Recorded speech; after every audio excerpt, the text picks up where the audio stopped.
In the burning desert of the 1800s, an Apache woman lay on the edge of death until a lone cowboy gave her refuge. What began as mercy soon became destiny, and their bond defied every law of the frontier. Watch their untold story unfold.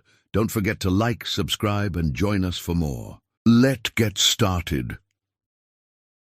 The desert was merciless that summer of 1879, the sun hanging heavy in the sky like a fiery brand. For miles, nothing stirred except the hot wind, carrying dust across the barren land. An Apache woman, no older than her early 20s, pressed on through the wasteland. Each step was slower than the last, her moccasins worn thin, her throat raw with thirst. Once she had traveled with family and tribe, their laughter rising like drums against the canyon walls. Now the silence mocked her, the land reminding her with each passing hour that she was alone, vulnerable and hunted. Her people had been scattered after a raid, their camp destroyed, the survivors fleeing in all directions. She had run for days, carrying only a small pouch of dried corn and a strip of leather tied at her wrist, a token from her mother. But food had long since vanished, water gone with it. Her strength faltered, knees buckling in the cruel heat. The desert was alive with vultures, circling overhead, waiting for her to stumble one final time. With a faint gasp, she collapsed near a dry creek bed, her breath shallow, her heart whispering surrender. The silence of the desert was broken only by the slow clop of hooves. A cowboy, ragged from weeks on the trail, guided his weary horse across the sands. His hat shaded his eyes, though dust caked his boots and sweat clung to his shirt. He had not expected to find anything alive in this wasteland, man or beast. Yet as his horse shifted, snorting uneasily, his eyes fell upon the figure lying near the rocks. At first, he thought it was only another soul claimed by the desert. But then faintly he saw movement. Against reason, the cowboy spurred forward. When he reached her, he realized she was still alive, though just barely. Her lips were cracked, her skin blistered, her eyes closed but lashes trembling with shallow breaths. She was Apache. He recognized it instantly from her features, from the beaded necklace that clung loosely at her throat. Instinct told him to be cautious. In those times, helping an Apache could earn him the hatred of settlers, the suspicion of soldiers, even the wrath of tribes themselves. Yet something in her frailty pulled him closer. He dismounted, crouching at her side, and pressed the skin of his water canteen to her lips. She stirred weakly, drinking with desperate gulps, water spilling down her chin. He steadied her with one arm, lifting her gently as though she weighed no more than a child. The desert seemed to pause in that moment. The wind quieted, the birds ceased circling, as if holding its breath. The cowboy studied her face. Beneath the exhaustion, beneath the pain, there was strength still flickering in her eyes. She looked up at him only once, the gaze faint but unbroken. To him, it was not simply the look of a woman clinging to life. It was the look of one refusing to let go. The cowboy knew he had a choice. He could ride on, leave her to the fate the desert had written. It would be easier, safer, but riding away felt like betrayal, like giving up a part of himself he hadn't realized he still carried. He pulled off his worn coat, placing it over her body, shielding her from the cruel blaze of the sun. Then, with effort and care, he lifted her into his arms and carried her toward his horse. His old gelding snorted but stood steady, knowing this was a burden its master would not abandon. He secured her gently in the saddle, supporting her against his chest as he climbed up behind her. Her head rested limply against his shoulder, her breaths shallow but steadying with each moment. The cowboy tapped his horse's flank, guiding it toward the faint line of hills in the distance. There perhaps he might find shade, a stream, or at least a place to rest. The journey would be long, and dangers lurked in every shadow, but for the first time in many months he felt purpose pushing him forward. Saving her had become more than chance, it was duty.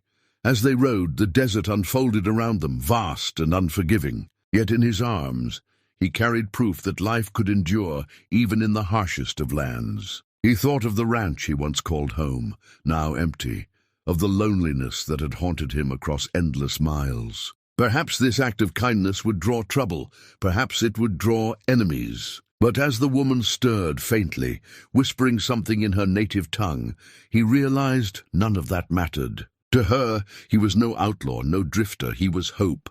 And to him, she was a life worth saving. The sun dipped lower, painting the desert sky in streaks of crimson and gold. Each step of his horse carried them farther from despair, closer to whatever destiny awaited. The cowboy tightened his arm around her, promising silently that she would not be left to die alone in the dust. The desert had tried to claim her, but fate had intervened. And in that fateful meeting, both their lives had shifted onto a path neither had ever expected to walk together. The cabin stood lonely against the backdrop of the desert, a small shelter of wood and stone, weathered by years of wind and sun. Inside, its walls bore the scent of smoke and leather. Its floor creaked under the weight of a man who had lived too long without company. Now within those walls, the cowboy tended carefully to the Apache woman he had carried from the sands. Her strength was broken, yet her spirit clung to life. Each day he gave her water, soft bread, and broth made from scraps he could scarcely afford to part with. Recovery was slow, but steady. She lay on the rough bed, listening to the quiet rhythm of his days. He rose with the sun, mended fences under the scorching heat, and returned to check on her with silent concern. At first she could only watch, too weak to move, but she saw the effort in every gesture, the way he left her the last piece of bread, the way he cooled her forehead with a damp cloth, the way he offered dignity without words. His kindness was rugged, simple, and unspoken, yet more powerful than grand promises. In her culture, to be saved was no small thing. A life spared was not a debt to repay, but a bond woven by fate.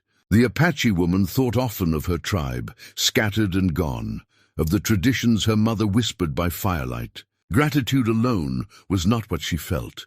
It was something stronger, a pull that told her their paths had been joined by more than chance.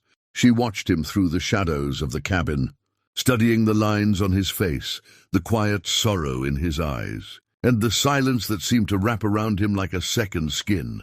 The cowboy had not expected this twist of fate. For years he had lived alone, haunted by mistakes and memories too sharp to forget. He was a man carved from solitude, a drifter who had built a home, not to share but to survive. Yet her presence changed the air inside his walls. Suddenly the sound of another breath filled the silence. The weight of another gaze softened his days. He told himself she was only a responsibility, a life he could not let slip away. But in quiet moments, when she looked at him with steady eyes, he felt something stir within.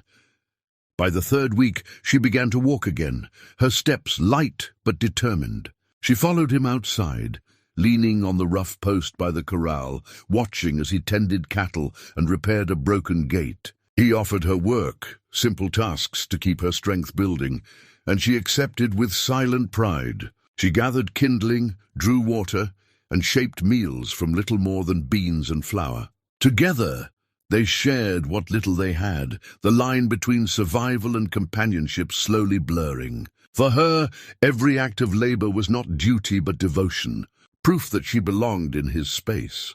One evening, as the sun bled into the horizon, painting the desert in colors of fire and dusk, they sat quietly outside the cabin. The sky stretched wide, and the air smelled faintly of mesquite smoke. The woman broke the silence with words she had carried for days. Her voice was soft, but her meaning was firm.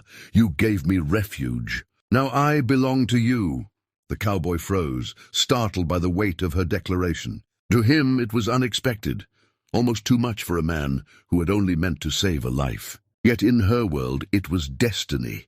The cowboy's heart wrestled with the truth of her words. He knew what neighbors might say if they saw an Apache woman under his roof, what whispers might rise in town, what dangers might follow. The frontier was cruel, and lines between people were drawn in blood and suspicion. But sitting there under the burning sky, he saw not an outsider, not a risk, but a woman who had survived where others would have perished. Her strength mirrored the wild land itself, unyielding, enduring. And for the first time in years, he felt a sense of belonging that had nothing to do with land or cattle. She lowered her gaze, thinking perhaps he had misunderstood. Yet when he spoke, his voice carried a rough tenderness he had forgotten he possessed. "You owe me nothing," he said. "But if you choose to stay, I won't send you away." In her eyes, that was more than acceptance, it was a vow. To remain in his cabin was not an obligation forced by gratitude, but a decision rooted in trust. She smiled faintly, and though the desert stretched vast around them, the space between them felt smaller, filled with something fragile yet unbreakable. In the days that followed, their lives found a rhythm. They worked side by side, repaired the fences together, and shared long silences that no longer felt empty. At night, the wind pressed against the cabin walls, but inside there was warmth. For the cowboy, it was as though the years of loneliness had been lifted, replaced by a bond that asked for nothing yet offered everything. For the woman, it was the promise her spirit had sought in the desert, the knowledge that her life had meaning beyond survival, that she was no longer alone in the world. The bond they formed was quiet, without ceremony, yet stronger than any law or promise spoken aloud. He gave her protection, and she gave him purpose. The world outside might judge, neighbors might whisper, but within the walls of the desert cabin none of it mattered. Two lives broken by loss and fate had found one another, and though neither had sought it, hope had returned, fragile but enduring, a flame burning against the vast emptiness of the frontier night. Together, they faced a future uncertain but no longer alone,